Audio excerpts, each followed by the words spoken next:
Hello friends, आज के इस वीडियो में ऑटो ट्रांसफार्मर के एडवांटेज, डिसएडवांटेज और उसके एप्लीकेशन के बारे में हम डिस्कस करेंगे। सबसे पहले हम बात करते हैं ऑटो ट्रांसफार्मर के एडवांटेज के।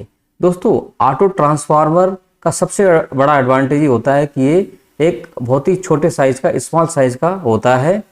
The single winding used in the auto transformer significantly reduced its size, weight and low cost. दोस्तों, जो ऑटो ट्रांसफार्मर होता है, आप जानते हैं कि इसमें एक सिंगल वाइंडिंग होती है इस तरह से, और जो सेकेंडरी वाइंडिंग होती है वो कॉमन होती है।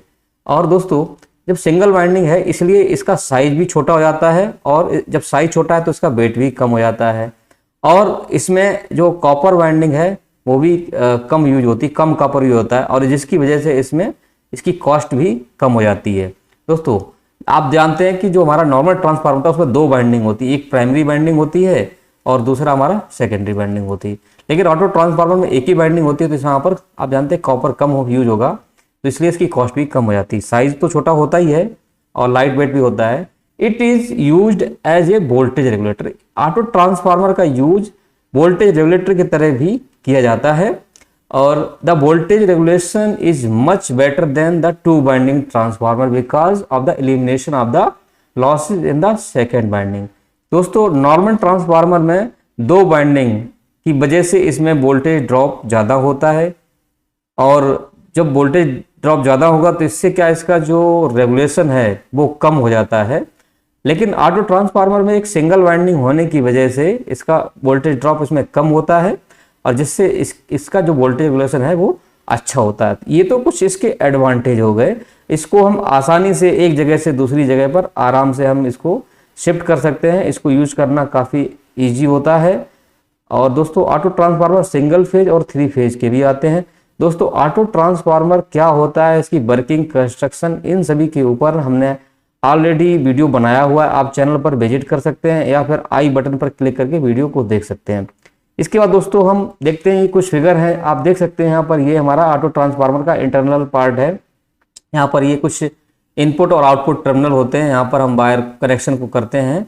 और दोस्तों, ये जो वाइंडिंग है यही एक वाइंडिंग है जो हमारा कॉमन है, और उसके बाद ये जो स्लाइडर लगा है यही मूव करता है कुछ ऐसे किसी भी डायरेक्शन में। मान लीजिए वोल्टेज यहाँ से इधर साइड को इंक्रीज होगा, और ये धीरे धीरे बढ़ते बढ़ते बढ़ते कुछ परसेंट इसमें परसेंटेज के रेशियो में बढ़ता है, और यहाँ तक आएगा मैक्सिमम वोल्टेज।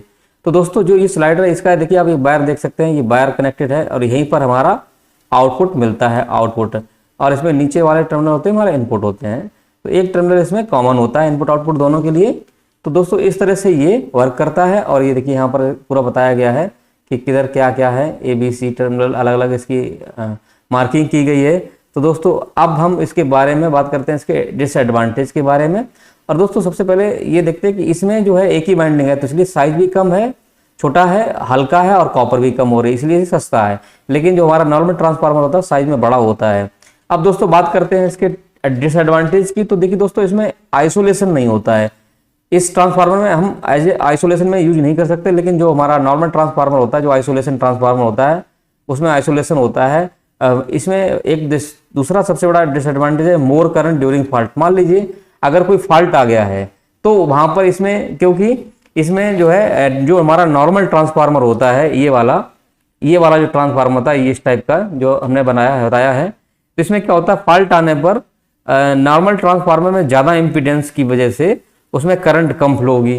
क्योंकि इसमें मान लीजिए हमारा इनपुट में भी ये हमारा मान लीजिए सेकेंडरी वाइंडिंग है, और यहाँ पर भी कुछ इम्पीडेंस होता है, और यहाँ आउटपुट में भी हमारा यहाँ पर इम्पीडेंस होता है, तो जिसकी वजह से इसमें करंट कम फ्लो होगी, कुछ इसमें और इसमें। लेकिन ऑटो ट्रांसफार्मर में क्या होता है कि इम्पीडेंस कम होने के कारण यहाँ पर हमें करंट ज़्यादा मिलेगी, तो ये भी इसका एक इसका डिसएडवांटेज है।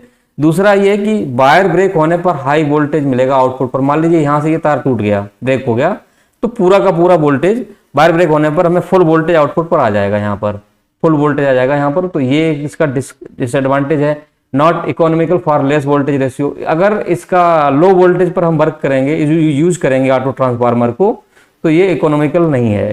दूसरा दोस्तों, अब हम बात करते हैं इसका यूज कहाँ कहाँ पर होता है। तो इसका सबसे जो यूज है वोल्टेज स्टेबलाइजर, मतलब हम इसके वोल्टेज को बढ़ा या घटा भी सकते हैं, तो वहाँ पर भी इसका यूज किया जाता है।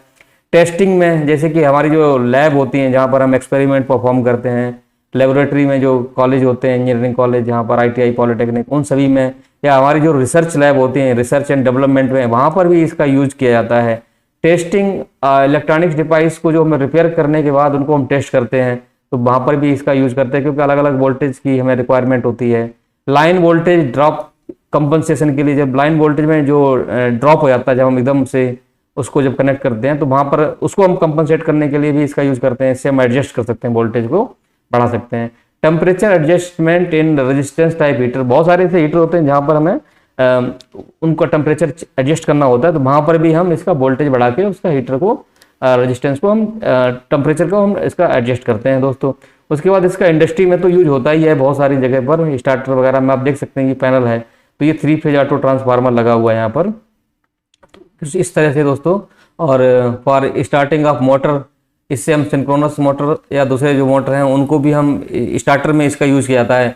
और फैन है या जो हमारा मोटर है उनकी हम स्पीड कंट्रोल कर सकते हैं, क्योंकि बहुत जो मोटर है उसकी स्पीड जो हमारा वोल्टेज, इनपुट वोल्टेज या फ्रिक्वेंसी पर या पोल पर डिपेंड करती है। तो दोस्तों हम पोल तो चेंज नहीं कर सकते हैं, लेकिन ऑटो ट्रांसफार्मर से हम वोल्टेज चेंज कर सकते हैं। और अगर फ्रिक्वेंसी चेंज करना उसके लिए हमें ड्राइव का यूज करना पड़ता है। तो दोस्तों इस तरह से इसका यूज हमने बताया। तो इसका यूज बहुत ज़्यादा होता है, इसका लैब में बहुत ज़्यादा यूज होता है, इंडस्ट्री में इसका बहुत ज़्यादा यूज होता है, मोटर को स्पीड कंट्रोल करने के लिए स्टार्टर में भी इसका यूज किया जाता है। तो आई होप आपको ये वीडियो अच्छा लगा होगा, और अगर आपको ये वीडियो अच्छा लगा तो वीडियो को लाइक कीजिए, शेयर कीजिए, और अगर आपने अभी तक हमारा चैनल सब्सक्राइब नहीं किया तो चैनल को सब्सक्राइब कीजिए। Thank you.